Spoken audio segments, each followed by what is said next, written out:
कि इतनी दिक्कत हुई हमें, बट ठीक है, वी विल मेक श्योर कि कल से आप लोग को ये सब चीज़ों की दिक्कत ना हो। मैंने कोर्स के बेसिक्स सब आप लोग को बता दिए। हम आज जो है यहाँ पे लोकल गवर्नेंस के साथ स्टार्ट करने वाले हैं। देखो लोकल गवर्नेंस किस तरीके से इंपॉर्टेंट है, अगर आप जाके पीवाईक्यूज उठा के देखोगे आपको दिखेगा हर साल एक क्वेश्चन जो है लोकल गवर्नेंस के ऊपर आता है पेपर में। तो हमारे लिए बहुत ज़्यादा इंपॉर्टेंट हो जाता है यहाँ पे कि हम लोकल गवर्नेंस को बिल्कुल डिटेल में कवर करें। लोकल गवर्नेंस के इश्यूज क्या है, फंक्शंस के इश्यूज क्या है, फंक्शनरीज के इश्यूज क्या है, अर्बन लोकल बॉडीज में इश्यूज क्या है, यहाँ पे विमेन रिलेटेड इश्यूज क्या है, ग्राम सभा की फंक्शनिंग में यहाँ पे इश्यूज क्या क्या है, ये सब चीजें जो है हमें बिल्कुल क्लियर होनी चाहिए। तभी हमारा लोकल गवर्नेंस जो है हम ठीक से कवर कर पाएंगे। एंड देखो मैं यहाँ पे लोकल गवर्नेंस आज क्यों लेकर आई हूँ, पॉलिटी में अगर आप देख के चलो हमारा GS2 जो है 4 पार्ट्स में डिवाइडेड है। सबसे पहले पॉलिटी आता है, नंबर 2 गवर्नेंस आ जाएगा, number 3 social justice, and fourth पे इंटरनेशनल रिलेशंस आ जाएगा। अप्रॉक्स 10 से 11 क्वेश्चन जो है पेपर में आपके पॉलिटी से डायरेक्टली पूछे जाते हैं। पॉलिटी में कुछ ऐसे स्टैंडर्ड एरियाज होते हैं जहाँ पे बहुत हाई चांसेस होते हैं कि यहाँ से पेपर में क्वेश्चन पूछा ही पूछा जाएगा। जैसे लोकल गवर्नेंस है, इसके ऊपर हर साल एक क्वेश्चन पूछा जाएगा। तो हमारे लिए बहुत इंपॉर्टेंट हो जाता है कि हम इसको बहुत अच्छे से कवर करें, क्योंकि अगर एक बार हमने इसे कवर कर लिया तो वहां पे 10 मार्कर पूछा जाए या फिर 15 मार्कर पूछा जाए, हम इजिली जाकर उसे आंसर कर सकते हैं पेपर में। तो हमारे लिए इंपॉर्टेंट है कि यहाँ पे हमारे लिए एक रेडीमेड कंटेंट अवेलेबल होना चाहिए। तो ठीक है, विदाउट डिले करें मैं लेक्चर के साथ अब आपके स्टार्ट करती हूँ। देखो ये सब जो है डायग्राम्स हैं जो हम कोर्स में लेकर आए हैं, ये जो है आपको जैसे जैसे पॉइंटर्स आते जाएंगे मैं आपको ये डायग्राम्स जो है उसके साथ साथ में बताती जाऊंगी, ताकि आप लोगों को कोई भी प्रॉब्लम जो है यहाँ पे फील ना हो। ठीक है, देखो सबसे पहले इश्यूज आ जाते हैं फंक्शंस एंड फंक्शनरीज का, जो मैंने आप लोग को पहले भी बताया था, कोर चैलेंजेस इन पंचायती राज। ठीक है, देखो फंक्शंस के इश्यूज क्या क्या है। देखो मैं पहले थोड़ा सा बता देती हूँ हम किस तरीके से जाएंगे पूरे लेक्चर में। मैं सबसे पहले आपको पॉइंटर्स बताऊंगी कि डायमेंशंस क्या क्या है, फंक्शंस में जनरल इश्यूज क्या क्या है, फिर उसको सब्सटैंशिएट करने के लिए जो भी डेटा और एग्जांपल्स हो सकता है वो मैंने जो है यहाँ पे राइट साइड में आपको सभी स्लाइड्स पे प्रोवाइड किया है। फिर जो डेटा और एग्जाम्पल है उसके अलावा कमिटी रिकमेंडेशंस क्या है, उस इशू को सॉल्व करने के लिए वो कमिटी रिकमेंडेशंस जो है आपको यहाँ पे मिलेंगी डेटा के ही डायरेक्टली नीचे। जब आप इस इशू को लिख रहे हैं, उस इशू को लिखते टाइम आप क्या डायग्राम बना सकते हैं वो आपको उसी सेम स्लाइड के ऊपर मिलेगा। जो डायग्राम मैं आपको एक्सप्लेन करूंगी और वहीं पर जो है आपको नीचे कोड मिलेगा। ये सेम फॉर्मेट जो है आप हमारी सारी स्लाइड्स में देखेंगे, ताकि आप लोगों को कोई कंफ्यूजन ना हो, इसलिए मैंने आपको शुरू में ही ये चीज बता दी है यहाँ पर। तो ठीक है, देखो सबसे पहले फंक्शंस के इश्यूज क्या क्या। देखो हमें पता है हमारे पंचायत में 29 फंक्शंस दिए गए हैं 11th शेड्यूल में, कि ये 29 फंक्शंस हैं जो पंचायत को फॉलो करने हैं, पंचायत को 29 फंक्शंस जो है करके देने हैं। बट ये 29 फंक्शंस को करने से पहले स्टेट गवर्नमेंट के पास ये पावर होती है, स्टेट गवर्नमेंट इन 29 फंक्शंस में से कितने फंक्शंस जो है यहाँ पे पंचायत को या फिर म्यूनिसिपैलिटी को एलोकेट करता है। जनरली क्या होता है, स्टेट गवर्नमेंट अपने हाथ में कंट्रोल रखना चाहता है, अपने हाथ में कंट्रोल रखने की वजह से स्टेट गवर्नमेंट जो है यहाँ पे फंक्शंस को एलोकेट नहीं करता। जैसे आप देख सकते हैं यहाँ पे मिनिस्ट्री ऑफ पंचायती राज की 2022 की रिपोर्ट है, less than 20% of states have devolved all 29 functions. देखो जो हमारे पंचायत होते हैं वहां पे कुछ होते हैं कि यहाँ पे कंपलसरी फंक्शन कंपलसरी प्रोविजंस हैं जो होने ही होने। ये 29 फंक्शंस जो है कंपलसरी प्रोविजंस में नहीं आते। यहाँ पे स्टेट गवर्नमेंट के हाथ में होता है, स्टेट गवर्नमेंट कौन से फंक्शंस पंचायत को देना चाहती है। जैसे आ जाता है कि आपको वाटर सप्लाई का देखना है, आपको क्रिमेशन ग्राउंड्स के ऊपर वर्क करना है, आपको गार्डन एरिया डेवलप करना है। बट अब ये चीज स्टेट गवर्नमेंट के ऊपर है, स्टेट गवर्नमेंट चाहे तो ना करे। तो यहाँ पे जो है ये मिनिस्ट्री ऑफ पंचायती राज की रिपोर्ट है जिन्होंने बोला है कि लेस देन 20% ऑफ फंक्शंस जो है डिसॉल्व, 20% ऑफ स्टेट्स ने जो है डिवॉल्व किए हैं ऑल 29 फंक्शंस। जैसे ही आप इस पॉइंट को लिखेंगे आप जो है ये पंचायती राज की रिपोर्ट को जो है वहां पर कोट कर सकते हैं। जैसे आपने एक पॉइंट लिखा, आप वहीं पर ही जैसे ये नंबर 1 पॉइंट आया, आप उसी के नीचे जो है एज एग्जाम्पल जो है इस डेटा को कोट कर सकते हैं। व्हेन यू कोट एग्जाम्पल तो वहीं पर आपकी इसकी जो है यूटिलिटी जो है ज्यादा हो जाएगी। एग्जामिनर को लगेगा कि हाँ यहाँ पे स्टूडेंट जो है वेग बातें नहीं कर रहा, स्टूडेंट के पास जो है यहाँ पे कोई डेटा है, कोई एग्जाम्पल है अपनी बात को सब्सटैंशिएट करने के लिए। ठीक है, सेकंड पॉइंट आ जाता है अनइवन डेवोल्यूशन अक्रॉस स्टेट्स। ठीक है, ये चीज हमने देख ली है सारी। जैसे कुछ स्टेट्स आ जाती है इसके लिए भी डेटा देखो, जैसे Kerala, West Bengal, Karnataka have devolved up to 26 departments. Kerala जैसी स्टेट्स, वेस्ट बंगाल जैसी स्टेट्स, यहाँ पे इन्होंने अप टू 26 फंक्शंस जो है डिवॉल्व कर रखे हैं। बट कुछ स्टेट्स ऐसी भी हैं जिन्होंने बस 3 फंक्शंस को यहाँ पे जो है डिवॉल्व किया है। तो आप जैसे ही इस पॉइंट को लिखेंगे अनइवन डिवोल्यूशन है अक्रॉस स्टेट्स, आप डायरेक्टली इस एग्जांपल को जो है यहाँ पर कोट कर सकते हैं। जैसे मैंने बताया, नंबर 1 पॉइंट आ जाएगा अनक्लियर स्पेसिफिकेशन, उसके नीचे मिनिस्ट्री ऑफ पंचायती राज का डेटा आ जाएगा। सेकेंड पॉइंट आ जाता है अनइवन स्पेसिफिकेशन के बाद जिन स्टेट्स ने स्पेसिफाई कर दिया वहां पे भी अनइवन डिवोल्यूशन है, जैसे कि केरला, वेस्ट बंगाल, इन्होंने 26 कर दिया, बाकियों ने नहीं किया। अब आप इन स्टेट्स के नाम कैसे याद रखेंगे? देखो मैं आपको सिंपल सा बता देती हूँ, अगर किसी को लैंड रिफॉर्म्स का याद हो थोड़ा सा भी, वहां पे हमें याद है, हम टाइम एंड अगेन पढ़ते हैं, लैंड रिफॉर्म सबसे अच्छे केरला और वेस्ट बंगाल ने इंप्लीमेंट करे थे अपने स्टेट्स में। तो आप वहीं से डायरेक्टली इस एग्जाम्पल को यूज कर सकते हैं कि हाँ ठीक है, केरला और वेस्ट बंगाल ने जो है यहाँ पर भी फंक्शंस को लोकल लेवल पर डिवॉल्व किया है। These were the first two issues in function. Number third issue is parallel parastatal bodies creating duplication. देखो क्या हो रहा है, एक है पंचायत, पंचायत के साथ साथ ही मल्टीपल स्टेट्स में जो है बहुत सारी पैरेलल बॉडीज बना रखी है जिसकी वजह से इश्यूज हो रहे हैं। जैसे कि रूरल डेवलपमेंट एजेंसी आ जाती है हरियाणा में। अब वहां पे क्या हो रहा है, हरियाणा में एक रूरल डेवलपमेंट एजेंसी भी है जो काम कर रही है, उसके साथ साथ पंचायत भी है जो यहाँ पे काम देख रही है। तो दोनों के बीच में क्लैशेस होते हैं कि किसको कौन सी पावर दी जाए। तो जब स्टेट गवर्नमेंट्स इस तरीके की बॉडीज को साथ साथ में क्रिएट करती हैं तो उस वजह से क्लैशेस होते हैं। अब नंबर 4 आ जाता है वीकेंड ग्राम सभा पावर्स। देखो अब जो पूरा ग्राम सभा की जो पावर्स का जो पूरा इशू है वो मैं पूरा अलग स्लाइड में कवर करूंगी, जहां पे आपको उससे रिलेटेड सारे इश्यूज मिलेंगे। अभी यहाँ पे फंक्शंस में नंबर फर्स्ट हमने 4 पॉइंट्स पढ़े, उसमें से मैंने आपको चारों समझा दिए, मैंने 3 में जो है यहाँ पे आपको डेट और एग्जाम्पल्स के साथ बताया है। मैक्सिमम चांसेस ये, अगर बस फंक्शंस के ऊपर पूछा जाता है तो आपको 10 मार्कर में पूछा जाएगा। अगर आप 4 पॉइंट्स दे रहे हैं, उसके साथ एग्जाम्पल दे रहे हैं, एक इंट्रो लिखेंगे, कंक्लूजन लिखेंगे, एक डायग्राम बनाएंगे, तो इतने में जो है आपका पूरा 2 पेजेस का स्पेस जो है फिल हो जाएगा वहां पर। अब देखो ये था फंक्शंस को रिलेटेड इश्यूज। अब आ जाते हैं फंक्शनरीज। सबसे पहले हम समझते हैं यहाँ पे फंक्शनरीज है क्या। फंक्शनरीज का मतलब ये होता है कि जो लोग यहाँ पे काम कर रहे हैं, जो पंचायत में यहाँ पे लोग हैं जिनको पावर दी गई है कि वो यहाँ पे पंचायत का काम संभालेंगे। जैसे कि पंचायत सेक्रेटरी हो जाते हैं, जैसे कि ग्राम पंचायत प्रधान हो जाते हैं, उनके साथ साथ जितने भी इंटरमीडिएरी लेवल पर आ जाते हैं लोग, वो सभी लोग जो है यहाँ पर देखते हैं फंक्शनरीज के इश्यूज। यहाँ पे सुमन भारती बोल रही है नॉट क्लियरली। सुमन आपको क्या चीज क्लियर नहीं हो रही है, क्या आप बता सकती हैं? Okay, very small slide, size of slides, ठीक है, 1 सेकेंड।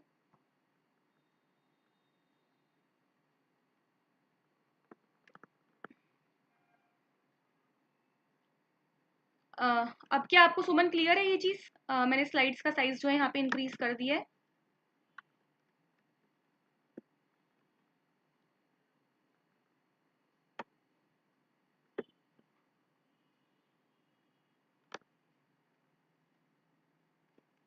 ओके ठीक है, देखो अब हम देखते हैं यहाँ पे फंक्शनरीज के इश्यूज। फंक्शनरीज मैंने आपको बता दिया। आप में से कितने लोगों ने यहाँ पे पंचायत सीरीज देखी होगी? आप लोग एक बार उसी से याद करिए, ठीक है। पंचायत जो आप लोगों ने सीरीज देखी होगी, आपने वहां पे देखा होगा वहां पे पंचायत सेक्रेटरी होते हैं, पंचायत सब सेक्रेटरी होते हैं, ग्राम पंचायत प्रधान होते हैं, उप प्रधान होते हैं। तो ये सब लोग जो है ना वहां पे फंक्शनरीज का इशू कर रहे हैं कि ये लोग फंक्शनरीज हैं जो यहाँ पे फंक्शंस को देखने वाले हैं। जो ऊपर अभी तक हमने फंक्शंस पढ़े, उन फंक्शंस को ये फंक्शनरीज जो है यहाँ पर देखने वाले हैं। तो देखो देखो यहाँ पे सबसे पहले हम स्टार्ट करने से पहले थोड़ा डेटा देख लेते हैं फंक्शनरीज के ऊपर। देखो सबसे पहले आ जाता है data on functionaries in India. India had 2.55 lakh gram panchayats, 6829 block panchayats, 659 district panchayats as of December 2020, and approx 3 million total elected Panchayati Raj representatives। देखो जब भी आप फंक्शनरीज के ऊपर बात कर रहे हैं, अगर आप इस डेटा को कोट करते हो, जो पूरा डेटा यहाँ पे आपको फंक्शनरीज के जस्ट नीचे वाले पॉइंट में दिख रहा है, अगर आप इस डेटा को कोट करते हुए वहां पे जाके बात करेंगे तो आपको जो है वहाँ पे कोई भी दिक्कत नहीं आएगी। एग्जामिनर को लगेगा अरे स्टूडेंट को इतना स्पेसिफिक नॉलेज है, 2.55 लाख ग्राम पंचायत है, इतने ब्लॉक्स हैं, इतने डिस्ट्रिक्ट हैं, इतने रिप्रेजेंटेटिव्स हैं। This is the power of data यहाँ पे। इसके साथ जो है आप हमेशा अपना इंट्रोडक्शन दीजिएगा जब भी आपको फंक्शनरीज रिगार्डिंग कोई भी यहाँ पे क्वेश्चन पूछा जा रहा है पेपर में। अब देखो, अब आपका आ जाता है यहाँ पे नेक्स्ट पॉइंट। नेक्स्ट पॉइंट में क्या है, appointment transfers controlled by state. अब देखो जो यहाँ पे पंचायत सीरीज था वहां पर ही आपने देखा होगा कि जो वहाँ पे पंचायत सेक्रेटरी थे जिनका रोल जीतू भैया ने किया था पूरे वेब सीरीज में, जब उनका कॉन्फ्लिक्ट हो जाता है वहां के एमएलए के साथ, तो एक बार ऐसी न्यूज आती है कि उनका ट्रांसफर किया जा रहा है, उनको जो है दूसरी एरिया में, दूसरे विलेज में भेजा जा रहा है। तो यहाँ पे क्या होता है, जो यहाँ के एमएलएज होते हैं, यहाँ के सीएम होते हैं, इन सब के पास पावर्स होती है। तो ये लोग जो है यहाँ पे इनके ट्रांसफर्स को कंट्रोल करते हैं। देखो यहाँ पे मैं आपको ये वेब सीरीज का एग्जांपल इसलिए दे रही हूँ ताकि आप लोगों को समझने में इजी हो, आप लोग डायरेक्टली रिलेट कर पाओ उस चीज से खुद को, और आप लोग इन्फर कर पाओ। फिर थर्ड आ जाता है staff accountable to state departments not Panchayati Raj institution. देखो जो यहाँ पे स्टाफ है, जो इनको स्टाफ मिलता है काम करने के लिए, जैसे आपने उसी वेब सीरीज में देखा होगा जब इलेक्शंस हो रहे थे, जब इनका वेब सीजन 4 आया था, तो वहां पे जो स्टाफ मिला था इनको इलेक्शंस कंडक्ट कराने के लिए, वो पूरा स्टाफ जो था वो डायरेक्टली स्टेट को अकाउंटेबल होता है, ना कि पंचायती राज को। वो वहां पे किसी पंचायत सेक्रेटरी को या ग्राम प्रधान को किसी को अकाउंटेबल नहीं है। जो वहां पे पुलिस आएगी, जो लोग वोटिंग कराने के लिए आएंगे, वो सब लोग जो है यहाँ पे स्टेट डिपार्टमेंट को अकाउंटेबल है। फिर फोर्थ आ जाते हैं capacity gaps among elected representatives. Capacity gap का मतलब यहाँ पे क्या हो जाता है कि इन लोगों के अंदर वो स्किल्स नहीं है। जैसे इन लोगों को लैपटॉप चलाने नहीं आते ठीक से, हमने वहीं पर देखा था जो वहां पे बस पंचायत सेक्रेटरी थे, बस उनके अंदर डिजिटल अवेयरनेस थी, बाकी किसी को भी बेसिक डिजिटल अवेयरनेस तक नहीं थी उस गांव के अंदर। वहां के जो ग्राम प्रधान आ जाते हैं, जो उप ग्राम प्रधान आ जाते हैं, किसी को भी वहां पे नहीं पता कि यहाँ पे लैपटॉप्स को कैसे फंक्शन करना है, डिजिटाइजेशन कैसे करना है, मनरेगा में जीआईएस मैपिंग किस तरीके से करनी है। तो इसको हम बोलते हैं कैपेसिटी गैप है उनके अंदर, उनके अंदर वो रिक्वायर्ड स्किल्स नहीं है जो चाहिए वहां पे फंक्शन करने के लिए। फिफ्थ इशू यहाँ पे क्या आता है, यहाँ पे सरपंच पति सिंड्रोम आ जाता है। सरपंच पति सिंड्रोम का यह है, देखो हमने वहीं पे देखा था जो नीना गुप्ता थी उसमें, वहां पे वो जो थी ऑन पेपर उनका नाम था कि हाँ वो यहाँ की प्रधान है, बट उनके हस्बैंड एक्चुअल में जो थे वहां पे लीड कर रहे थे। तो इसको हम बोलते हैं सरपंच पति सिंड्रोम, जहाँ पे ऑन पेपर वो सीट जो है एक विमेन के लिए रिजर्व्ड है, बट एक्चुअल में उस सीट के ऊपर कंट्रोल जो है वो उनके हस्बैंड का है। विमेन का जो है बस वो एक पेपर स्टैम्प की तरह जो है यहाँ पे वर्क कर रही है। अब देखो ये सब यहाँ पे इश्यूज हो गए जो हमने फंक्शंस और फंक्शनरीज के इश्यूज पढ़े। अब मैं आपको यहाँ पे बताती हूँ कि यहाँ पे रिकमेंडेशंस क्या है, कुछ कमिटीज ने क्या क्या रिकमेंडेशंस दी हैं कि हम कैसे करके इम्प्रूव कर सकते हैं। देखो जैसे सेकंड एआरसी ने क्या बोला है कि हमें एक्टिविटी मैपिंग करनी चाहिए to assign functions tier wise. ये सेकंड एआरसी का है। आप जैसे ही इन इश्यूज को लिखेंगे ना, आप रिकमेंडेशंस में सेकंड एआरसी डाल के लिखो कि एक्टिविटी मैपिंग करो, कि क्लियरली पता होना चाहिए कि कौन सा फंक्शन कौन से टीयर पर दिया गया है, कि पंचायत लेवल पर ये फंक्शन दिया गया है, इंटरमीडिएट लेवल पर, ब्लॉक लेवल पर ये दिया गया है, डिस्ट्रिक्ट लेवल पर, जिला लेवल पर ये फंक्शन है। ये सेकंड एआरसी ने रिकमेंड किए। पूंजी कमीशन में ने क्या बोला है, हमें सब्सिडियरिटी प्रिंसिपल को यहाँ पे करना पड़ेगा। मतलब सब्सिडियरिटी प्रिंसिपल कैसे, कि हम सबको जो है फंक्शंस यहाँ पे एलोकेट कर रहे हैं। फिर आ जाता है standing committee on rural development, आ जाता है 2018 से। इन्होंने क्या बोला कि हमें रेगुलर लोकल ऑडिट्स करने चाहिए। रेगुलर लोकल ऑडिट्स का यहाँ पे क्या मतलब होता है, ताकि हम वहाँ पे, हमें गांव में जाके पता चले कि यहाँ पे विलेज लेवल पर क्या क्या इश्यूज हैं। यहाँ पे फंक्शंस में इश्यूज हो रहे हैं, फंक्शनरीज में इश्यूज हो रहे हैं। ठीक है, देखो यहाँ पे सुमन क्या कह रही है, मैम आपने डायरेक्ट से स्टार्ट किया, पूरा टॉपिक बताओ स्टार्टिंग से। देखो सुमन, यहाँ पे जो बेसिक्स हैं वो मैंने आपको शुरू में ही बता दिए थे, आप जाके वीडियो को स्टार्टिंग से देखिए तो आपको समझ में आ जाएगा। जब आपको इसका पूरा रिकॉर्डेड वीडियो मिल जाएगा तो आप इसको देख सकते हैं, आपको पूरा जो है यहाँ पे समझ में आ जाएगा कि यहाँ पे क्या क्या इश्यूज हैं। ठीक है, ये रिकमेंडेशंस है, सेकंड एआरसी के रिकमेंडेशंस आ चुके हैं, पूंजी कमीशन के, standing committee on rural development के। आप जैसे इन इश्यूज को लिखेंगे, इन कमिटीज को यहाँ पे लिखिए।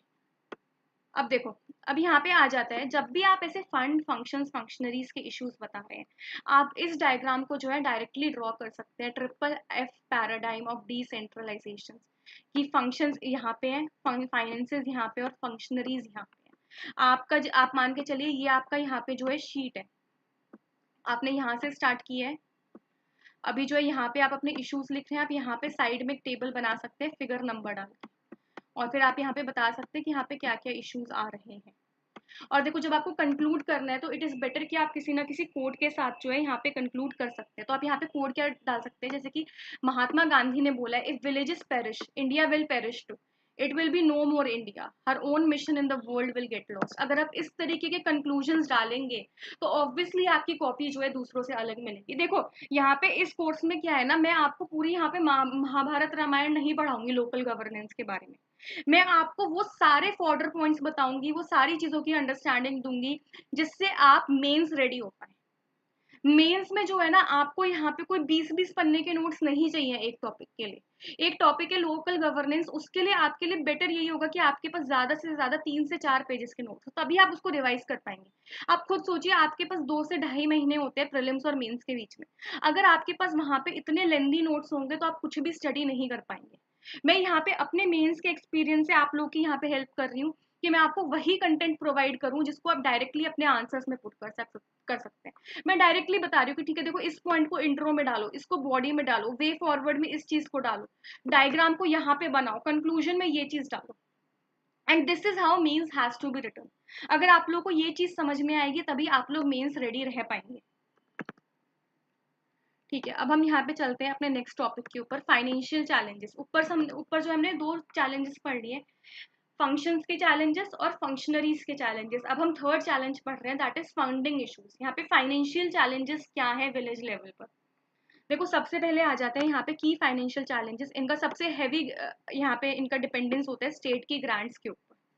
अगर स्टेट गवर्नमेंट इनको ग्रांट्स ना दे तो इनके लिए फंक्शन करना बहुत मुश्किल हो जाता है। देखो इसके लिए मेरे पास वेरियस डेटा और रिपोर्ट्स हैं, ये डेटा और रिपोर्ट्स जो है मैं आपको बाद में बताऊंगी। सबसे पहले हम यहाँ पे डायमेंशंस को समझ लेते हैं। नंबर फर्स्ट है कि ये स्टेट गवर्नमेंट के ग्रांट्स के ऊपर डिपेंडेंट है। Number second is weak internal resource generation. देखो अपने खुद के रिसोर्सेज ये जनरेट ही नहीं कर पा रहे क्योंकि ये लोग टैक्सेस नहीं लगाते हैं। इनको डर लगता है कि इन्होंने टैक्सेस लगा दिए तो लोग जो है ना वोट नहीं देंगे। देखो जैसे इंडिया में इंटरनल रिसोर्स जनरेशन जो है बस 5 से 6% है, जबकि ब्राजील जर्मनी में 40% तक है यही रिसोर्स जनरेशन जो है। थर्ड आ जाता है limited tax domain and collection challenges. ठीक है, वही जो मैंने आपको ऊपर बताया कि टैक्स डोमेन इनका लिमिटेड है। ये लोग जो है जहाँ पे इनको टैक्स कलेक्ट करने की पावर दी गई है वहां पर भी ये लोग टैक्स जल्दी से कलेक्ट नहीं कर पाते हैं। फोर्थ आ जाते हैं लो इक्विलिब्रियम ट्रैप। अभी आप इसको रोक दीजिए, इसको जो है जब हम डेटा और रिपोर्ट्स पढ़ेंगे मैं वहां पे आपको पूरा समझाऊंगी लो इक्विलिब्रियम ट्रैप क्या होता है। फिफ्थ आ जाता है tied scheme specific funds limited flexibility. ठीक है, यहाँ पे जो इनको ग्रांट्स में मिलते हैं ना, देखो जो मैंने ऊपर बताया कि स्टेट गवर्नमेंट इनको ग्रांट्स दे रही है, स्टेट गवर्नमेंट जो इनको ग्रांट्स देती है ना वो भी टाइड नेचर के होते हैं। इन्हें बताया जाता है कि आप बस इन ग्रांट्स को यहाँ पे यूज कर सकते हैं, बस इसी स्कीम में यूज कर सकते हैं, उसके अलावा आप कहीं पर भी इन ग्रांट्स को नहीं लगा सकते। तो इससे क्या होता है, ऑल दो इनके पास पैसा आ भी गया है बट ये वहीं पर उस पैसे को यूज कर सकते हैं जहाँ पे स्टेट गवर्नमेंट ने बोला है। और इशू क्या होता है, स्टेट गवर्नमेंट को exactly village bye village issues नहीं पता होते कि इस विलेज में ये इशू है तो हो सकता है दूसरे विलेज में कोई दूसरा इशू है, वहां पे वो इशू एग्जिस्ट ही ना कर रहा हो, वहां पे फंड्स किसी और चीज के लिए चाहिए। बट यहाँ पे क्या होता है, एक स्टेट गवर्नमेंट जो है सारे ही विलेजेस के लिए one size fit all approach के ऊपर चलती है, जिसकी वजह से हम प्रॉब्लम्स फेस करते हैं। यहाँ पे नेक्स्ट इशू क्या आ जाता है, delay in fund transfer from states to PRI. देखो पहली बात तो ग्रांट्स देते हैं उनके ऊपर डिपेंडेंट है, सेकंड टाइड नेचर है, थर्ड क्या हो गया, जो फंड्स आते हैं वो भी डिलेड फॉर्म में आते हैं। ये नहीं जिस टाइम पे जरूरत है उसी टाइम पे आ रहे हैं। जैसे अब हमने पंचायत सीरीज में ही देखा था, जब उन लोगों को रोड बनाने के लिए फंड्स चाहिए थे तो वो लोग एमएलए के पास जा रहे थे और एमएलए वहां पे उनको हेल्प नहीं कर रहा था। ये हो जाते हैं फंडिंग इश्यूज की फंड ट्रांसफर में इनको जो है यहाँ पे बहुत इश्यूज आते हैं। अब आप यहाँ पे इससे रिलेटेड सारे डेटा और पॉइंट्स देख सकते हैं, जैसे कि 15th फाइनेंस कमीशन ने क्या बोला, union share in gram panchayat revenue declined from 61% in 13th finance commission to 58% in 14th finance commission. देखो जो यूनियन गवर्नमेंट का शेयर होता है, जो यूनियन गवर्नमेंट भी ग्राम पंचायत के लिए यहाँ पे रेवेन्यू भेजती है, उसमें भी गिरावट आई है फ्रॉम 61% से 58% तक। देखो इसको जो है ना, जब आप पेपर में जाके शो करो, आप इस तरीके से ग्राफ बनाकर शो कर सकते हो कि पहले 61% था, यहाँ पे आप बना सकते हो 13th फाइनेंस कमीशन था, फिर जो है 14th, अब जो है 58% पर जो है ये आ चुका है। अब आ जाता है fund flow issue. Fund flow issue में यहाँ पे क्या दिक्कत आ रही है? Major bottlenecks in Assam, Bihar, some fund subsumed into state schemes. देखो मेजर बॉटलनेक्स जो है इन स्टेट्स में, आप डायरेक्टली इन स्टेट्स का एग्जांपल डाल सकते हो कि यहाँ पे जो इनको फंड्स मिलते हैं वो स्टेट की स्कीम्स के हिसाब से मिलते हैं। स्टेट जो है यहाँ पे जो भी स्कीम लेकर आती है उसके हिसाब से इनको फंड्स मिलते हैं। अब आ जाता है own source revenue is very low, जो अभी हमने यहाँ पे पढ़ा था। इंटरनल जनरेशन हमारे यहाँ 6% तक है, तो ब्राजील में 40% तक है। इकोनॉमिक सर्वे ने क्या बोला? 5% from own resources and approx 95% from devolve fund. इससे क्या होता है? एक लो इक्विलिब्रियम ट्रैप बनता है, जहाँ पे वीक कलेक्शन हो रहा है, उससे पुअर सर्विसेज आती है और पुअर अकाउंटेबिलिटी आती है। देखो ये है वीक इक्विलिब्रियम ट्रैप जो इकोनॉमिक सर्वे ने बताया है। आप इसको इस तरीके से ना एक पूरा डायग्राम बनाते हुए आप बता सकते हो। देखो मैं यहाँ पे आपको बना के दिखा देती हूँ। इस तरीके से आप फर्स्ट स्टेप दिखाना, फिर आप सेकंड स्टेप दिखाना, फिर आप थर्ड स्टेप बताना, और आप नीचे लिख देना कि ये पूरा इकोनॉमिक सर्वे ने लिखा, और फिगर नंबर लिख देना। आई कैन एश्योर यू कि इससे आपको +1 मार्क एक्स्ट्रा जरूर मिलेगा, जो बाकी किसी को भी नहीं मिलेगा पेपर के अंदर।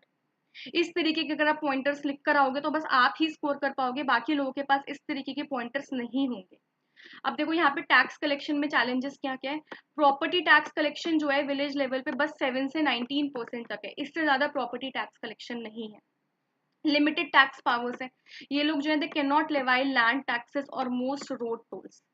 ये जो है लिमिटेड, मतलब मैक्सिमम यहाँ पे जो टैक्स कलेक्शन की पावर होती है स्टेट गवर्नमेंट के पास होती है, क्योंकि स्टेट गवर्नमेंट जो है अपने हाथ में कंट्रोल रखना चाहती है कि जो भी कुछ कर रहे हैं वो लोग कर रहे हैं। अब यहाँ पे जो है आपने चैलेंजेस बता दिए, आपने चैलेंजेस को बताते टाइम आपने पूरा डेटा पॉइंट्स दे दिए, बट अब आपको वे फॉरवर्ड भी बताना पड़ेगा। आप बस चैलेंजेस के साथ एंड नहीं कर सकते, आपको बताना पड़ेगा कि यहाँ पे वे फॉरवर्ड कैसे करके हो सकता है।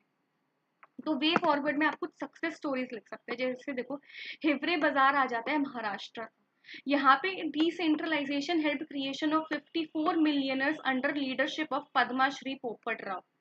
आप डायरेक्टली इस एग्जाम्पल को लिखिए, मैं आपको विद गारंटी बता सकती हूँ इस तरीके के एग्जाम्पल्स किसी के भी नोट्स में नहीं होंगे। और जब आप इस एग्जाम्पल को लिख रहे हैं, देखो यहाँ पे मैं आपके लिए एक डायग्राम लेकर आई हूँ, आप इस डायग्राम के थ्रू जो है यहाँ पर इस एग्जाम्पल को बता सकते हैं। देखिए मैं एक बार इसको एनलार्ज कर देती हूँ इस डायग्राम को, ताकि आप लोग को ये क्लियरली दिखे जो पूरा हिवरे बाजार मॉडल है। देखो जब तक यहाँ पे पंचायत नहीं आया था उससे पहले क्या हो रहा था? ड्रॉट्स आ रहे थे, माइग्रेशन था, पॉवर्टी था, लो इनकम था। बट उसके बाद यहाँ पे क्या हो रहा है? वाटर हार्वेस्टिंग स्टार्ट हो चुका है, कलेक्टिव प्लानिंग स्टार्ट हो चुका है, अप्रॉक्स 54 मिलियनर्स बन चुके हैं उस विलेज में, और एक प्रॉस्परस विलेज हो चुका है। देखो जब आप इस तरीके के डायग्राम्स को बनाओगे, जो मैंने आपको लो इक्विलिब्रियम ट्रैप का बताया, फंड फंक्शंस फंक्शनरीज का बताया, ये हिवरे बाजार मॉडल का पूरा डायग्राम बताया, तो फॉर श्योर अगर आपको पहले 4 मार्क्स मिल रहे थे तो अब आपको 6 मार्क्स लेने से कोई भी नहीं रोक सकता एग्जाम के अंदर। इस तरीके के डायग्राम्स ही है जो आपको दूसरों से अलग वहाँ पे स्टैंड कराएंगे, और इस तरीके की वो स्पेसिफिक केस स्टडीज ही होती हैं जो आपको बाकी कहीं पर नहीं मिलेंगे, जो मैं बहुत ज्यादा रिसर्च करके यहाँ पे आप लोग के लिए ढूंढ कर लेकर आई हूँ हर टॉपिक के लिए। अब देखो नेक्स्ट एग्जाम्पल आ जाता है बैंगलोर का। Bangalore has doubled property tax in 10 years through infrastructure investment. Infrastructure investment की, और बैंगलोर ने जो है 10 डबल किया अपना प्रॉपर्टी टैक्स को। आप डायरेक्टली कंक्लूजन में या फिर वे फॉरवर्ड में आप इन केस स्टडीज को लिख सकते हैं। आप क्लियरली लिखो वहां पे कि केस स्टडी है, हिवरे बाजार मॉडल है, बैंगलोर मॉडल है, और यहाँ पे जो है इस डायग्राम को बना हुआ। अब देखो कंक्लूजन में मैंने पहले भी बताया था, मैं आपको मल्टीपल कोड्स दूंगी, जैसे मैंने ऊपर महात्मा गांधी का कोड बताया था, या आपको यहाँ पे ये डायग्राम्स बताए थे। अब आप यहाँ पे इस कमेटी रिपोर्ट को देखिए, अशोक मेहता कमेटी ने यहाँ पे क्या बोला 1978 में, decentralisation is not a matter of convenience, it is a matter of necessity for participatory governance democracy. देखो आप कंक्लूजन में जब इस चीज को लिखोगे कि अशोक मेहता कमेटी ने ये बात बोली है, तो एग्जामिनर को लगेगा कि हाँ स्टूडेंट को एग्जैक्टली पता है कि किसने क्या चीज बोली है और इसने वैल्यू एडेड कंटेंट दिया है।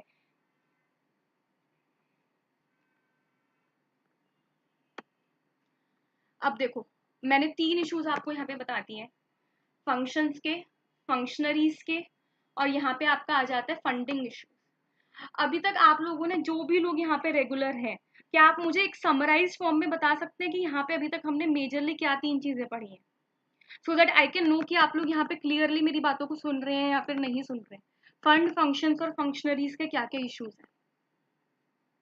I request you all, please आप लोग जो है यहाँ पे मुझे कमेंट सेक्शन में एक बार लिख के बताइए क्रिस्प में कि आप लोग को क्या चीजें यहाँ पे समझ में आई हैं।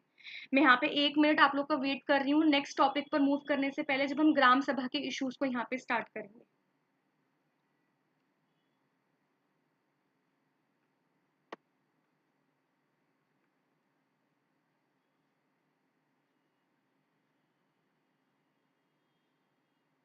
ओके अनस कह रहे हैं मैम सब कुछ क्लियर है। Okay Anas, it is good अगर आपको ये सब चीजें क्लियर है। बाकी कोई जो भी लोग मैसेज करके यहाँ पे बताना चाहते हैं।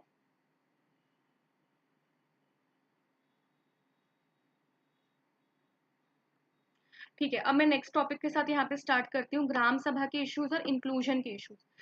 देखो ग्राम सभा जो है, जो वहाँ की पूरी बॉडी होती है, जो जितने भी गांव में लोग होते हैं जो वहां जाके वोट दे सकते हैं पंचायत के इलेक्शंस में, उन सबको हम कलेक्टिवली मिला के जो है यहाँ पे ग्राम सभा बोलते हैं। और ग्राम सभा में भी जो है बहुत तरीके के इश्यूज होते हैं।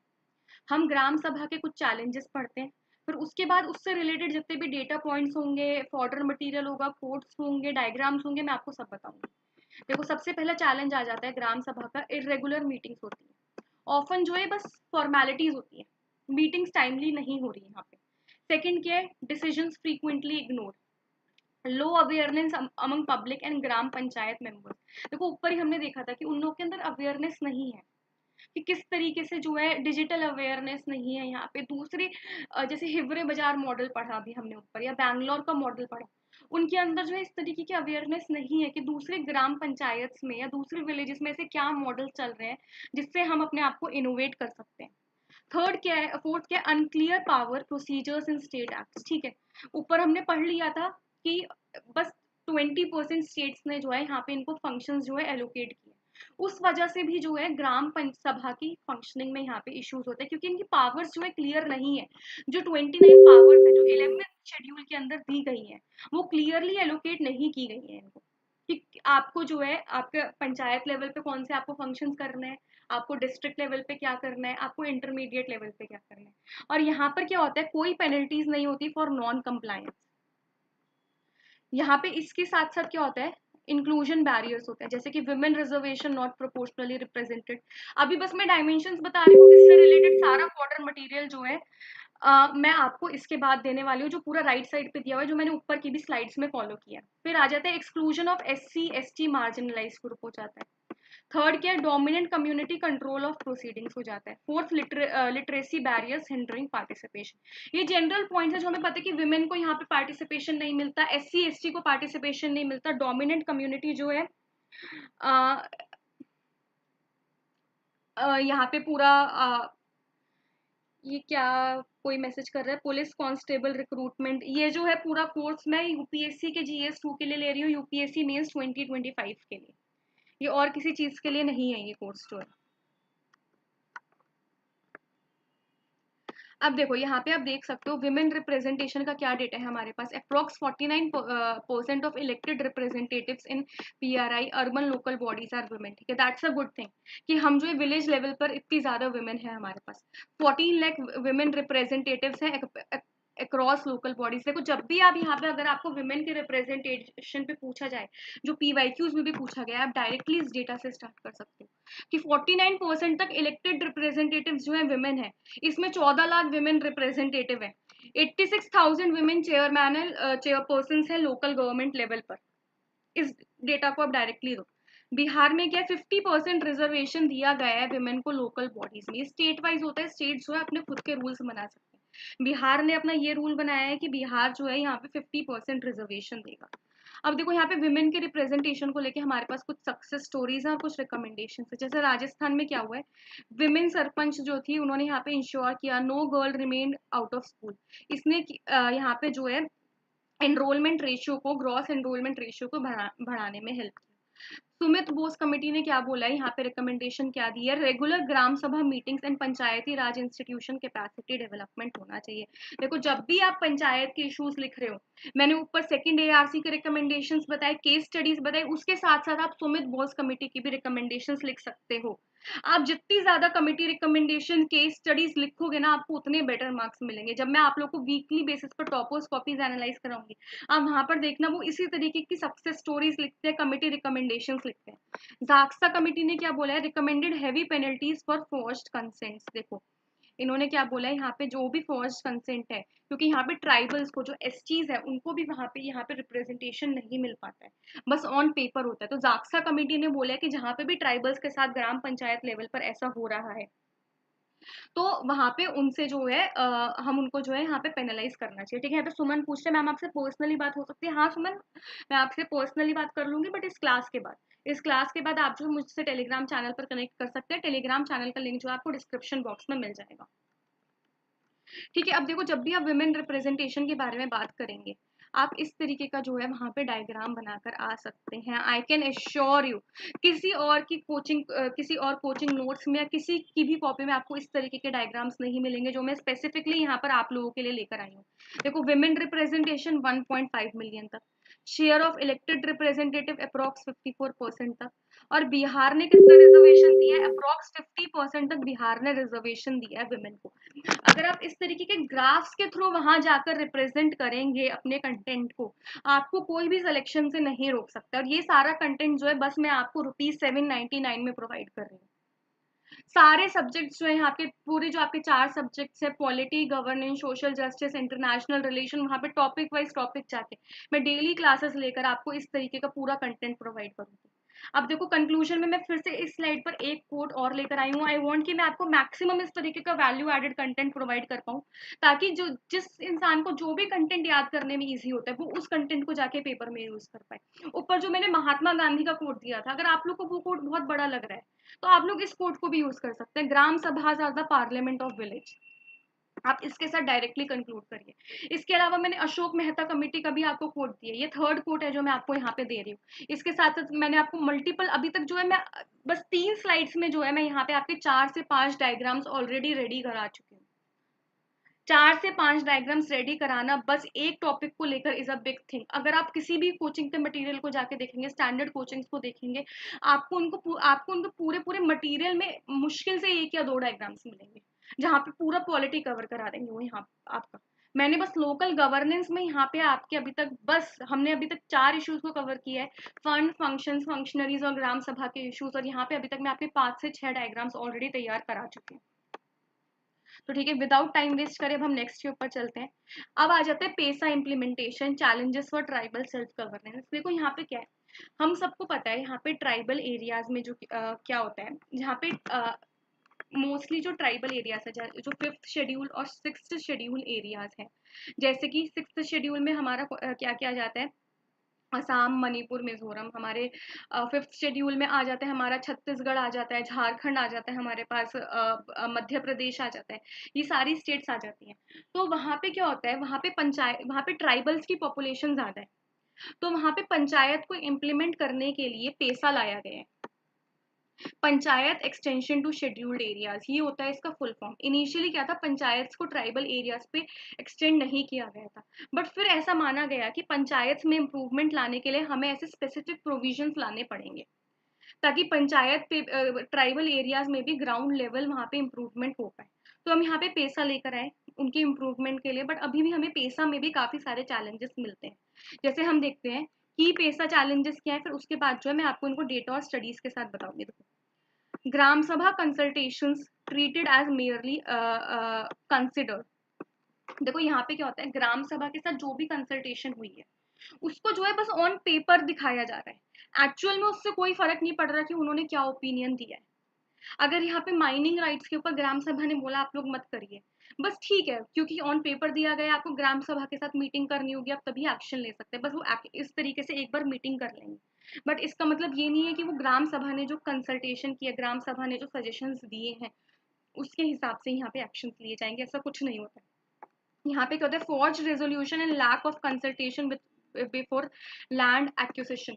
यहाँ पे क्या होता है, जब ट्राइबल्स का लैंड लिया जाता है डेवलपमेंट प्रोजेक्ट्स के लिए, वहां पे उनकी कंसेंट को नहीं लिया जाता है, फॉर्ज रेजोल्यूशन दिखाया जाता है, बस ऑन पेपर दिखा दिया जाता है कि हमने उनके रेजोल्यूशन, हमने इनका कंसेंट ले लिया है यहाँ पे, बट एक्चुअल में नहीं लिया जाता है। देखो जैसे यहाँ पे झारखंड की स्टडी है, 65% कुंती एंड 26% गुमलाई जो यहाँ के विलेजेस है, land losers not consulted before acquisition, जब इनके लैंड्स लिए गए, इनको एक्विजिशन से पहले कंसल्ट नहीं किया गया था। ये झारखंड की स्टडी है। अब जैसे ही इस पॉइंट को लिखेंगे, आप डायरेक्टली इस कोट को जो है वहां पर आप इस स्टडी को वहां पे मेंशन कर सकते हैं। आपको for sure extra half marks, extra 1 mark जरूर मिलेगा उस आंसर में, क्योंकि ऐसे एग्जाम्पल्स हैं जो आपको बहुत रेयरली कहीं पे मिलेंगे। फिर आ जाते हैं ट्राइबल एडवाइजरी काउंसिल जो है, जो पेसा लेवल पे बनता है, जहाँ पे भी पंचायत एक्सटेंशन हो गया टू शेड्यूल्ड एरिया, वहाँ पे ट्राइबल एडवाइजरी काउंसिल्स बनते हैं, बट उनको भी जो है यहाँ पे डाइल्यूट कर दिया जाता है बाय पॉलिटिकल इन्फ्लुएंस। वहाँ पे क्या होता है, जो स्टेट लेवल पे बड़े बड़े एमपीज एमएलए होते हैं, उनकी बात चल रही होती है, ना कि जो यहाँ पे एडवाइजरी काउंसिल्स में जो मेंबर है उनकी बातों को बस ऑन पेपर माना जाता है कि ऑन पेपर हमने इनसे पूछ लिया है, हमने इनकी कंसेंट ले ली है, बट एक्चुअल में उनसे उनकी कंसेंट नहीं ली जाती है, उनसे नहीं पूछा जाता है। ये हमें झारखंड की स्टडी शो कर रही है। अब यहाँ पे क्या है, forest department maintains control over forest resources.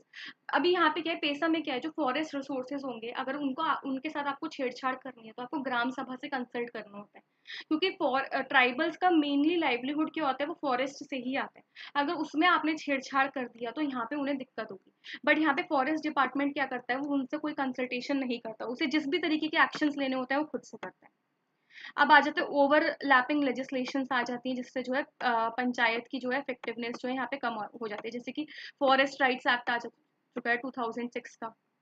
इससे क्या होगा, दोनों लॉज के बीच में क्लैश होते हैं, कि अगर फॉरेस्ट राइट एक्ट में कोई बात बोली गई है कि ट्राइबल्स में इस तरीके से फंक्शन करना है, और पंचायत एक्सटेंशन में इस तरीके से बात बोली गई है, तो दोनों ही एक्ट्स में जो है यहाँ पे क्लैशेस हो रहे हैं। और delayed notification of PESA rules by state, PESA के जो भी रूल्स हैं स्टेट गवर्नमेंट्स यहाँ पे उनको डीले करते हैं। जैसे यहाँ पे एमपी और छत्तीसगढ़ की स्टेट स्टडी है, PESA rules notified only in 2022, decades after the act.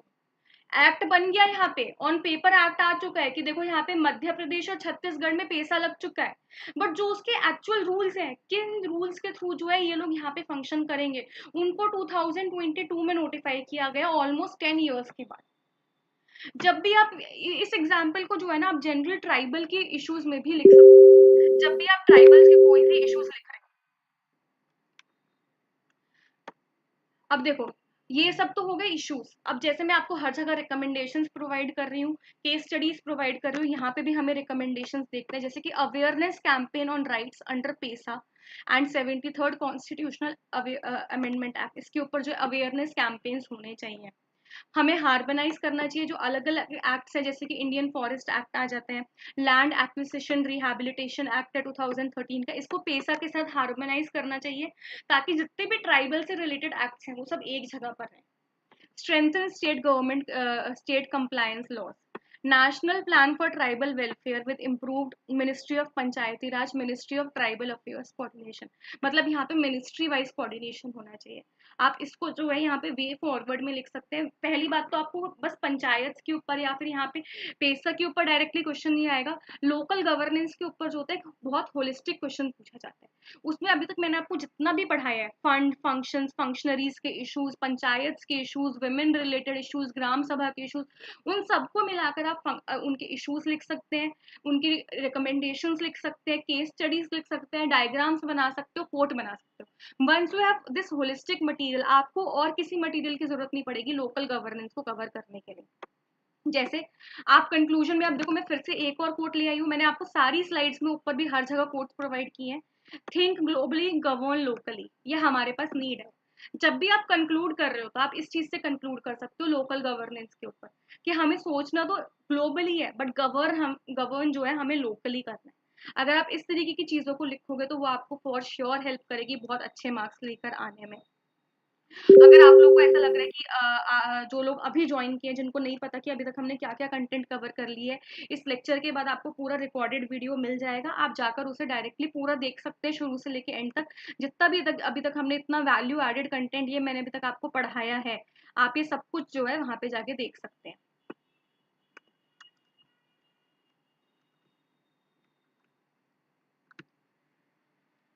ठीक है, अब आ जाता है electoral and institutional integrity, safeguarding local democracy.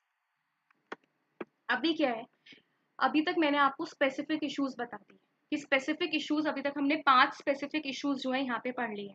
Fund, functions, functionaries, gram sabha के issues, women related issues and panchayat extension to scheduled area.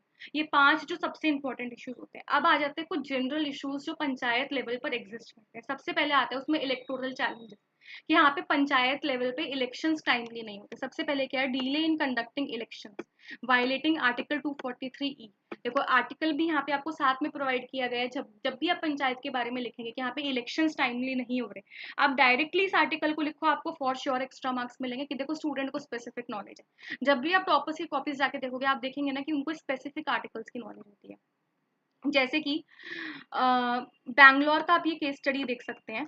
देखो, no elected councils for 4 years 4 months। Bangalore का ये हाल है, वहां पे इलेक्टेड काउंसिल नहीं है 4 साल 4 महीने।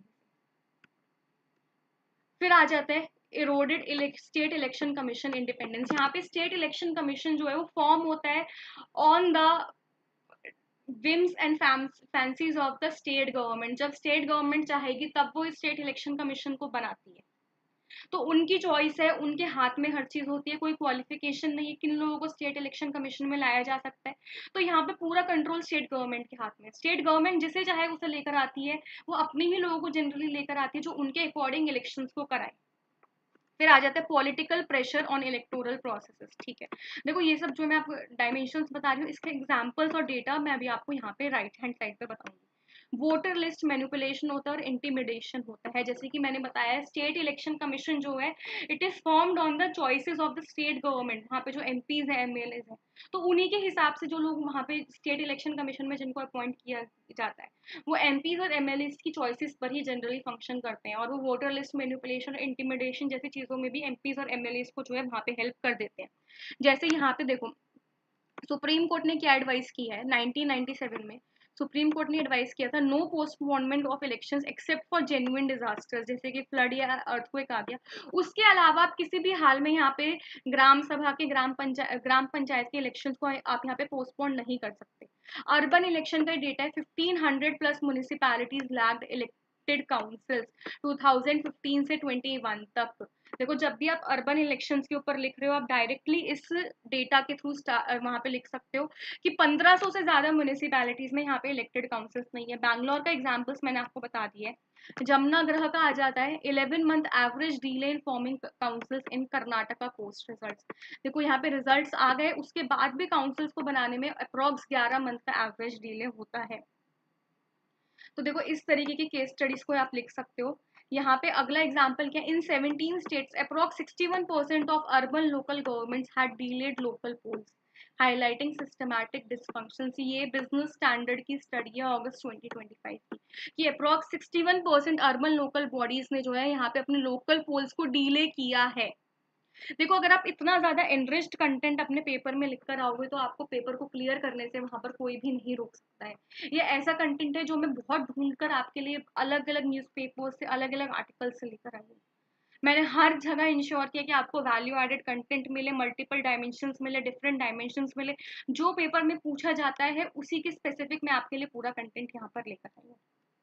अब आ जाता है सुप्रीम कोर्ट का 1997 का 2002 का आ जाता है, insisted panchayat urban local bodies polls can not be withheld except for genuine supervising difficulties. ये जो था Suresh Mahajan versus state of MP 2022 में बोला गया है कि स्ट्रिक्ट टाइमलाइंस होनी चाहिए। देखो हमें पता है पॉलिटी में केस लॉज लिखने का कितना ज्यादा इंपॉर्टेंस होता है। तो जब भी आप इलेक्शन के इश्यूज लिख रहे हो गवर्नेंस लेवल पर, लोकल गवर्नेंस लेवल पर, अब डायरेक्टली इस केस लॉ को लिखकर आओ। Suresh Mahajan versus state of MP में जो है ये बात बोली गई थी कि यहाँ पे स्ट्रिक्ट टाइमलाइंस को फॉलो करना होगा हमें इलेक्शंस कराने के लिए। ये सारा वैल्यू एडेड कंटेंट है जो मैंने आपको राइट हैंड साइड पे प्रोवाइड किया है यहाँ पर। अब यहाँ पे हम देख लेते हैं कुछ बेस्ट प्रैक्टिसेस। जैसे ऊपर मैंने आपको हिवरे बाजार मॉडल बताया था, बैंगलोर की केस स्टडी बताई थी जो कुछ बेस्ट स्टडीज थी। अब हम कुछ और यहाँ पे बेस्ट केस स्टडीज देख लेते हैं जिसको आप डायरेक्टली जाके अपने पेपर में लिख सकते हैं। जैसे कि केरला की स्टडी आ जाती है, DRDA merger at district level improved coordination, ठीक है। यहाँ पे जो है मर्जर्स होने चाहिए। सेकंड एआरसी ने क्या रिकमेंड किया है, recommended sensitising bureaucracy, training elected representatives and clear role division. देखो सेकंड एआरसी बोलते हैं कि सेंसिटाइज करो ब्यूरोक्रेसी को, कि वो जो है यहाँ पे लोकल गवर्नेंस में हेल्प करे, ट्रेन करो जो यहाँ पे इलेक्टेड रिप्रेजेंटेटिव्स हैं, और यहाँ पे क्लियर रोल डिविजन होने चाहिए, जो फंक्शंस है वो क्लियरली डिवाइड होने चाहिए मल्टीपल लेवल्स पर। अब देखो ये था यहाँ पे पूरा इनका इलेक्शंस को लेकर इशू। जो इंस्टीट्यूशनल इश्यूज है वो हम ऊपर भी पढ़ चुके हैं, उसी का एक रिपीटिशन है। अब यहाँ पे फाइनली आप क्या कोट लिख सकते हो जब आप कंक्लूड कर रहे हो, मैं आपको यहाँ पे फिफ्थ कोट प्रोवाइड कर रही हूँ बस एक ही टॉपिक को लेकर, कि आपको इस तरीके का कंटेंट कहीं और मिलेगा। अगर आप जनरली देखो आपको पूरा पॉलिटी पढ़ा देंगे और कुछ भी वैल्यू एडेड कंटेंट नहीं देंगे, बस डायमेंशंस डायमेंशंस डायमेंशंस दिए जा रहे हैं, जिसको बस डायमेंशंस लिखने से मेंस में मार्क्स नहीं आते। मेंस में जब तक आप वैल्यू एडेड कंटेंट नहीं लिखोगे आपको मार्क्स नहीं मिलेंगे। यहाँ पे आप क्या लिख सकते हो, decentralisation is not dilution of power, it is diffusion of power. कि डिसेंट्रलाइजेशन से ऐसा नहीं है कि पावर कम हो जा रही है किसी लेवल की, इससे क्या हो रहा है, पावर जो है डिफ्यूज हो रही है। अलग अलग जो प्लेयर्स है, सेंटर, स्टेट, लोकल लेवल, सब में जो है पावर डिफ्यूज हो रही है, ताकि हम अच्छे से जो है यहाँ पे कोऑर्डिनेट कर पाए और लोकल लेवल तक जो है यहाँ पर सबके पास रिफॉर्म्स पहुंचे। ठीक है, अभी तक देखो गाइस जितने भी यहाँ पे पंचायती राज के इश्यूज थे मैंने सब कवर कर दिए हैं। अब हम पढ़ेंगे अर्बन लोकल बॉडी चैलेंजेस के बारे में। अगर आप लोगों को यहाँ तक समझ में आया हो तो प्लीज मुझे कमेंट सेक्शन में एक बार बताइए कि आप लोगों को यहाँ तक समझ में आया है।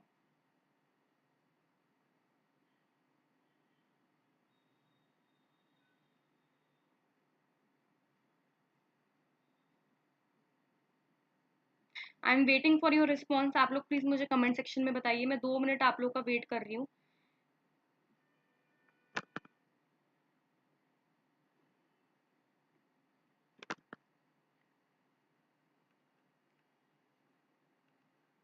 ठीक है, अब जो है हम यहाँ पे अर्बन लोकल बॉडी चैलेंजेस के साथ स्टार्ट करते हैं। देखो यहाँ पे सबसे पहले हम देखते हैं कुछ की इश्यूज क्या क्या है अर्बन लोकल बॉडी में। सबसे पहले limited uneven devolution across state. देखो जो हमने डेवोल्यूशन पंचायती राज लेवल पर देखा था कि लेस देन 20% स्टेट्स ने जो है यहाँ पे फंक्शंस को डिवॉल्व किया है, वही सेम इशू जो है हमें अर्बन लोकल बॉडी लेवल पर भी दिख रहा है कि जो भी 12th शेड्यूल में फंक्शंस दिए गए हैं वो अनइवन तरीके से डिवॉल्व किए गए हैं। कुछ कुछ पावर्स ही हैं जो डिवॉल्व करी गई है, सारी पावर्स अर्बन लोकल बॉडीज को नहीं दी गई। जो भी कॉन्स्टिट्यूशन में लिखी गई है, 74th कॉन्स्टिट्यूशनल अमेंडमेंट एक्ट में जो 29 पावर्स लिखी गई है, उसमें से कुछ लिमिटेड पावर्स ही यहाँ पे अर्बन लोकल बॉडीज को दी गई है। अब आ जाता है SPV, smart cities mission and parastatal bypassing urban local bodies. देखो ये सेम चीज जो थी हमने रूरल बॉडीज में भी पढ़ी थी, जहाँ पे हमने हरियाणा की रूरल डेवलपमेंट एजेंसी पढ़ी थी जो पंचायती राज को बाईपास कर रही थी, उनके फंक्शंस के बीच में आ रही थी। इसी तरीके से यहाँ पे स्मार्ट सिटीज मिशन आ जाता है, या फिर दूसरी ऐसी और भी बॉडीज आती हैं जो यहाँ पे अर्बन लोकल बॉडीज के फंक्शंस के बीच में आती हैं, जो जिनके फंक्शंस जो है अर्बन लोकल बॉडीज के फंक्शंस के साथ में क्लैश करते हैं और वो ठीक से फंक्शन नहीं कर पाती। अब थर्ड आ जाता है फ्रेगमेंटेड गवर्नेंस, जैसे कि ओवरलैपिंग एजेंसीज आ जाती हैं, जो हमने फर्स्ट पॉइंट पढ़ा, ऑलमोस्ट वैसा ही है। अब यहाँ पर भी फिजिकल चैलेंजेस हैं जो हमने ऊपर पढ़े थे कि फाइनेंसिस के चैलेंजेस है, उसके लिए हम यहाँ पे आपको अर्बन बॉडी के लिए अलग से डेटा प्रोवाइड करेंगे। कि वही लिमिटेड टैक्सेशन है, हमने ऊपर देखा था रूरल बॉडीज का जब हम पढ़ रहे थे कि यहाँ पे इकोनॉमिक सर्वे ने बोला है कि बस 5% तक ये लोग टैक्स लेवाई करते हैं और 95% तक ये लोग जो है डिपेंडेंट है स्टेट गवर्नमेंट ग्रांट्स के ऊपर। GST eliminated octroi without proper compensation. देखो यहाँ पे जो था ये लोग कुछ कुछ टैक्सेस लगा रहे थे लोकल बॉडीज जो थी पहले, बट जीएसटी के आने के बाद इनकी टैक्सेशन पावर्स जो है और ज्यादा कम हो चुकी है, क्योंकि अब मैक्सिमम टैक्सेशन पावर हमें पता है जीएसटी के बाद सेंट्रल गवर्नमेंट के हाथ में जा चुकी है। स्टेट गवर्नमेंट का भी जो वैट था वो रिमूव हो गया, उसी तरीके से जो लोकल गवर्नमेंट का ऑक्ट्रॉय था वो भी रिमूव हो चुका है। अब आ जाता है administrative inefficiencies and poor service delivery. अब इसको कैसे करके सब्सटैंशिएट कर सकते हैं कि एडमिनिस्ट्रेटिव इनएफिशिएंसीज है, इसके लिए मैं यहाँ पे अभी आपको डेटा बताती हूँ। देखो सबसे पहले रीसेंट डेवलपमेंट हुआ है, ग्रेटर बैंगलोर गवर्नेंस एक्ट आया है 2024 का। यहाँ पे क्या है, greater Bangalore act as planning local planning authority, एक लोकल प्लानिंग अथॉरिटी बनाई गई है। उसमें क्या है कि 25 विलेजेस को जो है, पेरिफेरल विलेजेस को जो है, जो बैंगलोर के आसपास के 25 गांव हैं, उनको इस बॉडी के अंडर रखा जाएगा। बट यहाँ पे कंसर्न क्या है इस एक्ट में? इस एक्ट में कंसर्न ये है कि सीएम जो है, जो वहाँ के चीफ मिनिस्टर है, he is the ex officio chairperson. कोई इलेक्टेड काउंसिल नहीं है, वार्ड कमिटीज जो है बस एडवाइजरी है। तो एक तरीके से लोकल बॉडीज का फंक्शन जो है वहां पे सीएम ने अपने हाथ में ले लिया। आप देखो, ये आपके लिए बहुत अच्छी केस स्टडी प्रूव हो सकती है जो यहाँ पे ग्रेटर बैंगलोर गवर्नेंस एक्ट आया है, कि यहाँ पे कोई इलेक्टेड काउंसिल नहीं है, लोकल लेवल पर जो जहाँ यहाँ पे लोकल लेवल की जो है पूरी यहाँ पे प्लानिंग होने वाली है, और चीफ मिनिस्टर जो है उसके एक्स ऑफिशियो चेयरमैन बन चुके हैं। कि डिसेंट्रलाइजेशन को एक तरीके से ये लोग नल एंड वॉइड यहाँ पे प्रूव कर रहे हैं, स्टेट गवर्नमेंट्स इस तरीके के एक्शंस लेके। अब देखो, इंडिया में जो प्रॉपर्टी टैक्स है, अभी तक हमने देखा था जो ओवरऑल ये लोग रेवेन्यू जनरेट करते हैं, बट अगर आप लोग बस प्रॉपर्टी टैक्स देखोगे, 0.16% से लेके 0.24% ऑफ जीडीपी, बस इतना ही प्रॉपर्टी टैक्स कलेक्शन हो रहा है लोकल लेवल पर। जबकि अगर आप ओईसीडी कंट्रीज में देखोगे, वहां पे 1.9% तक प्रॉपर्टी टैक्स लिया जा रहा है। तो देखो, आप इस डेटा को भी कोट कर सकते हो कि इंडिया में प्रॉपर्टी टैक्स इतना कम है, ये भी एक प्रॉब्लम है जिसकी वजह से हमारी लोकल बॉडीज ठीक से फंक्शन नहीं कर पाती हैं। अब आप यहाँ पे केसेस और एंड कंपैरिजन देख सकते हो। Suresh Mahajan versus state of MP, ये मैंने आपको ऊपर भी बता दिया था कि इन्होंने बोला था कि टाइमली म्युनिसिपल इलेक्शंस कराने होंगे आपको। केस लॉज बहुत इंपॉर्टेंट होते हैं पॉलिटी में, आप डायरेक्टली इस केस लॉ को जो है वहां पे लिख सकते हो। अब नॉर्डिक अर्बन लोकल बॉडीज का यहाँ पे एग्जाम्पल आ जाता है, ये भी केस स्टडी, जैसे ऊपर हिवरे बाजार मॉडल मैंने आपको पढ़ाया, उसके साथ साथ मैंने आपको बैंगलोर मॉडल पढ़ाया। अब जो है नॉर्डिक का मॉडल आ जाता है, यहाँ पे local government expenditure 36.5% of GDP, revenues mainly via local income tax up to 25%। यहाँ पे लोकल गवर्नमेंट जो है इनकम टैक्स अप टू 25% लगा रही है नॉर्डिक कंट्रीज में। आप देखो, इसलिए ये लोग जो है यहाँ पे ठीक से फंक्शन कर पा रही है। डेनमार्क की केस स्टडी है कि लोकल गवर्नमेंट का इनकम टैक्स अप टू 25% है, और इंडिया में आप देख सकते हो प्रॉपर्टी टैक्सेस ओनली 0.16% टू 0.24%, और ओईसीडी में 1.9% तक। अब आइसलैंड का स्टडी आ जाता है, अर्बन लोकल बॉडीज का यहाँ पे स्पेंडिंग है एजुकेशन 50%, एजुकेशन के ऊपर 50% तक स्पेंड कर रही है, और सोशल सर्विसेज के ऊपर, जैसे कि सोशल सर्विसेज जैसे मनरेगा आ जाता है, एम्प्लॉयमेंट प्रोवाइड करना वहाँ पे, उनकी वाटर के इश्यूज को रिजॉल्व करना, इस सब सर्विसेज में जो वहाँ पे 13% तक जो है आइसलैंड में स्पेंडिंग होती है अर्बन लोकल बॉडीज के द्वारा।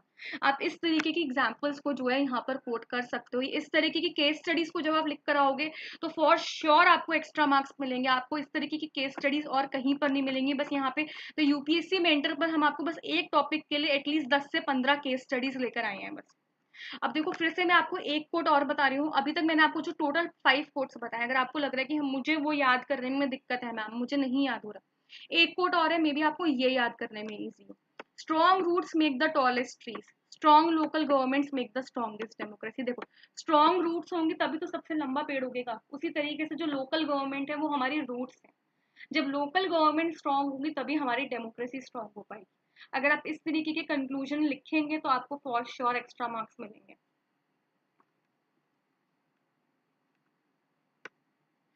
अब आ जाता है रिकमेंडेशंस। अभी तक देखो मैंने सारे आपको इश्यूज बता दिए कि यहाँ पे अर्बन लोकल बॉडीज में क्या इश्यूज है, यहाँ पे इलेक्टोरल इश्यूज क्या क्या आ जा रहे हैं, पेसा में क्या इश्यूज है, ग्राम सभा में क्या इश्यूज है, फाइनेंशियल चैलेंजेस क्या है, फंड फंक्शंस के चैलेंजेस क्या क्या है।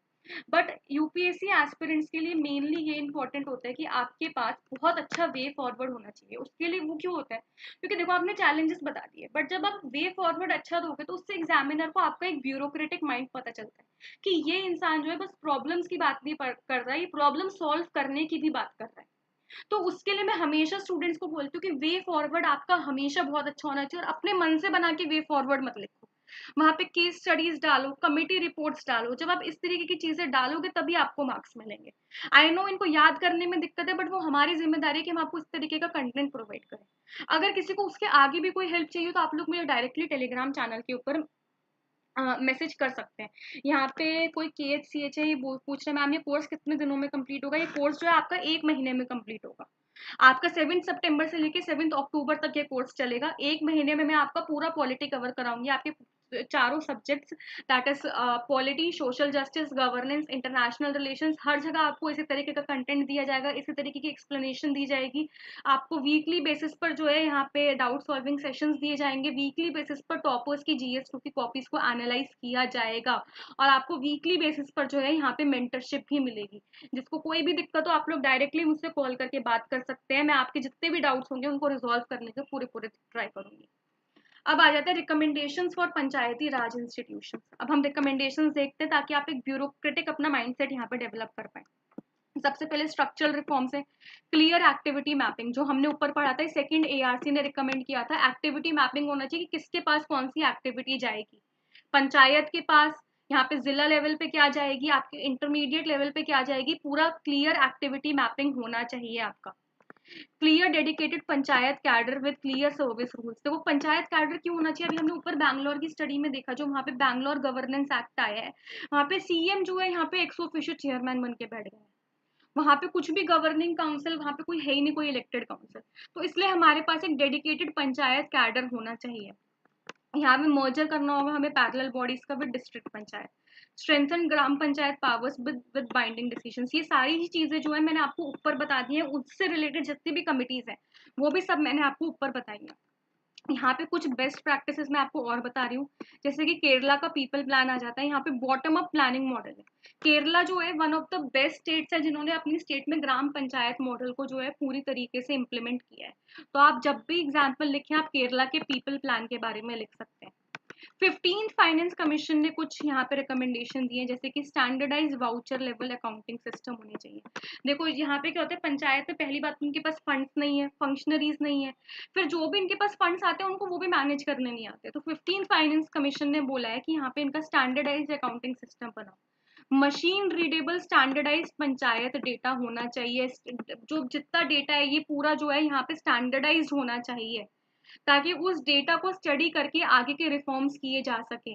अभी पंचायत लेवल पर डेटा को जो है एक्यूमुलेट करके एक जगह नहीं रखा जा रहा है, कोई भी मशीन रीडेबल नहीं है, वही जो जिस तरीके से पुरानी किताबें होती थी उनके अंदर जो डेटा होता था वैसे ही रखा जा रहा है, जो पुरानी पुरानी फाइलें होती थी जिनको ढूंढने में भी घंटे लग जाते हैं। तो इसलिए 15th फाइनेंस कमीशन ने बोला है स्टैंडर्डाइज पंचायत डेटा होना चाहिए। अगर आप इस तरीके की कमिटी रिपोर्ट्स लिखेंगे तो फॉर श्योर आपको एक्स्ट्रा मार्क्स जो है यहाँ पे पेपर में मिलेंगे। अब आ जाते हैं पंचायत डेवोल्यूशन इंडेक्स। देखो ये एक बहुत अच्छी स्टडी है, ये one of the best studies है। अगर पंचायत के बारे में कोई भी इशू आ रहा है आप डायरेक्टली इस स्टडी को वहां पे लिख सकते हैं। आप इस तरीके एक इंडिया का मैप बनाइएगा, देखो अभी देखो ये बहुत रफ मैप बनाया है मैंने। आप जो है वहां पे इस तरीके से लिखिएगा कि देखो कर्नाटका ने जो है 72.23%, इसको जो आप नंबर 1 रैंकिंग दे दो। फिर आप केरला का 70% तक है, इसको नंबर 2 रैंकिंग दे दो। फिर तमिलनाडु का, महाराष्ट्र का और यूपी का। अगर आपको 2018 के टॉपर याद होंगी सृष्टि जयंत देशमुख, अगर आप उनकी कॉपी देखेंगी ना देखेंगे तो आपको दिखेगा कि उन्होंने अपनी कॉपी में इस तरीके के बहुत सारे डायग्राम्स बनाए।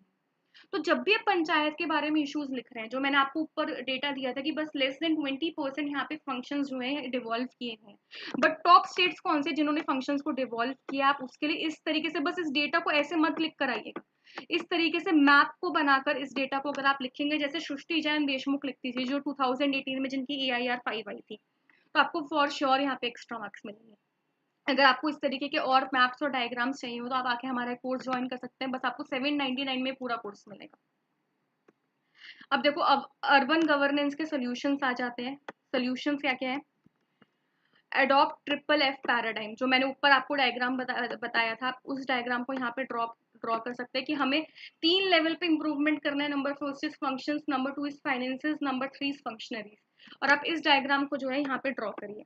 नंबर 2 क्या है, इंस्टीट्यूशनलाइज एरिया सभास, area committees and ward committees, ठीक है।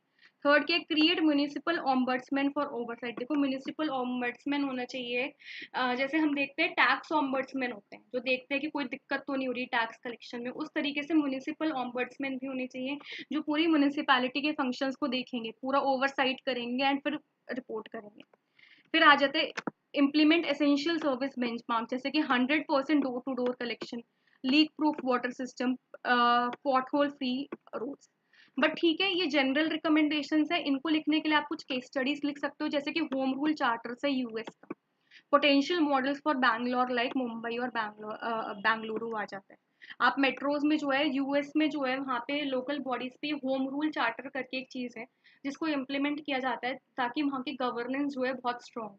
आप इस चार्टर को डायरेक्टली लिख सकते हो पेपर में जाके। फिर आ जाते हैं स्पेशल डिस्ट्रिक्ट्स हैं यूएसए में, model for cross jurisdictional services like waste management. जैसे कि दिल्ली एनसीआर में हम देखते हैं बहुत ज़्यादा वेस्ट फैला हुआ हमें मिलता है, तो ये जो स्पेशल डिस्ट्रिक्ट मॉडल है यूएसए का, हम इसको इम्प्लीमेंट कर सकते हैं दिल्ली जैसे एरिया में। फिर आ जाता है पोर्टो एलेग्रे, ब्राजील का मॉडल आ जाता है। ये एलोकेट करते हैं 10 to 15% of budgets via citizen assemblies. देखो यहाँ पे क्या होता है, जो सिटीजन असेंबलीज एक तरीके का यहाँ पे दूसरा नाम है जो हमारे यहाँ ग्राम सभा के लिए, उनके लिए जो 10 से 15% बजट जो है बस ही सिटीजन असेंबलीज के लिए करते हैं। अब आप देख लो हमारे यहाँ कितना सही बजट एलोकेट करते हैं। सियोल का आ जाता है डिजिटल मेयर्स ऑफिस, जो उनका पूरा मेयर का जो ऑफिस है वो डिजिटलाइज्ड है सियोल में, दैट इज साउथ कोरिया में। Real time dashboard and AI for grievance handling. अभी हमने देखा कि 15th फाइनेंस कमीशन ने बोला कि जो मैंने आपको ऊपर पढ़ाया था कि यहाँ पे डेटा जो है डिजिटाइज होना चाहिए, स्टैंडर्डाइज डेटा हो। बट हमारे ये सब तो दूर की बात है। और आप साउथ कोरिया में यहाँ पे देखो, यहाँ पे एआई लेवल चल रहा है यहाँ पे ग्रीवियंस हैंडलिंग के लिए लोकल लेवल पर। तो हम यहाँ पे सियोल की स्टडी को बता सकते हैं। कुछ सक्सेस स्टडीज हैं, जैसे कि इंदौर का आ जाता है, women mayor linked to cleanest city award since 2015। यहाँ पे एक विमेन मेयर है जिन्होंने बहुत ज्यादा हेल्प किया इंदौर को क्लीनेस्ट सिटी अवार्ड दिलाने में सिंस 2015 में। उन विमेन मेयर का यहाँ पे रोल है। पुणे ने म्युनिसिपल बॉन्ड्स यहाँ पे लागू किए for water supply improvement. Hyderabad का पीपीपी मॉडल आ जाता है for metro rail development. Hyderabad का आप हमारे इंडिया के भी मॉडल्स को लिख सकते हो। मध्य प्रदेश में ई नगर पालिका प्लेटफॉर्म है फॉर ट्रांसपेरेंसी, ये डिजिटलाइज है। और जब आप ये लिख रहे हो, आप देखो आप इस डायग्राम को जो है यहाँ पे ड्रॉ कर सकते हो। थोड़ा बड़ा करके आपको दिखा देती हूँ।